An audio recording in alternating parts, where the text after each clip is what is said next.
আমেরিকায় আজকে আমাদের বাড়িতে ছিল ছোট্ট একটা পটলাক। হ্যাঁ, এটাকে পটলাকই বলে। যেখানে হচ্ছে হোস্টের বাড়িতে সবাই ইনভাইটেড থাকে, কিন্তু সবাই কিছু না কিছু খাবার নিয়ে আসে। এখানে এই জিনিসটা খুবই প্রচলিত আছে। এখানে আমাদের এখানে চপ ভাজা চলছে।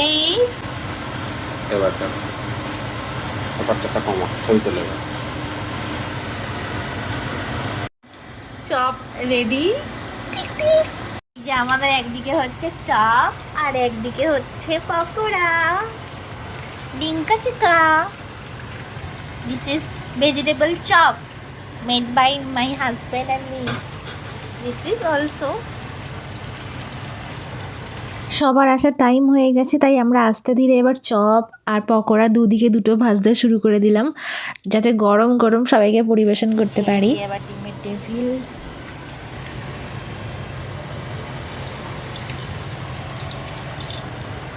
এক এক করে সব এবার ছেড়ে দিচ্ছি।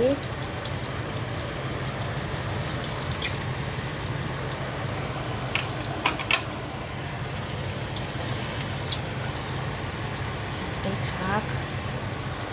আমাদের বাড়িতে এখন এক এক করে সবাই আসতে থাকলো। দেবযানীদি, বুম্বাদা, নিখিলেশদা, আর তারপরে দাদাও চলে এলো। এটা হচ্ছে কর্নেলিয়াদি আর চিন্ময়দা, যেটাতে তোমাদের আগেই পরিচয় করিয়েছিলাম সবার সাথে আমাদের জর্ডান লেকের পার্টির যে একটা ব্লগ করেছিলাম সেখানে। যেহেতু আমার হাতে ব্যথা আর অনেক চাপ পড়ে যাবে, তাই ওরা জোর করেই নিয়ে এসছে, যদিও আমি ওদেরকে অনেকবার বারণ করেছিলাম কিছু না আনতে। তো সবাই মিলে আমাদের আজকের সন্ধ্যাটা বেশ ভালো কাটলো। নিখিলেশদা এনেছিল হচ্ছে এই যে ছোলার ঘুগনি, এটা এনেছিল হচ্ছে নিখিলেশদা। তারপরে হচ্ছে এই লুচিটা বানিয়ে এনেছিল দেবযানীদি আর বুম্বাদা। আর কর্নেলিয়া দিয়ে চিন্ময়দা বানিয়ে এনেছিল এই মোহিতটা, এটাও কিন্তু খুব ভালো হয়েছিল খেতে।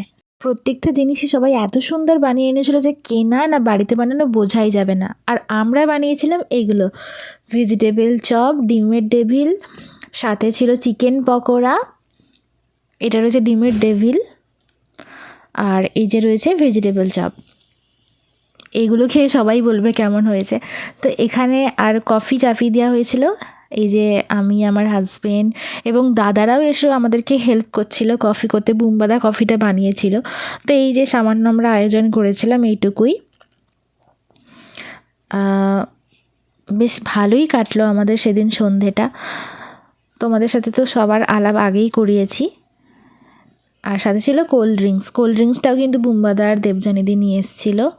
সাথে আমাদেরও কিছু ছিল একটা।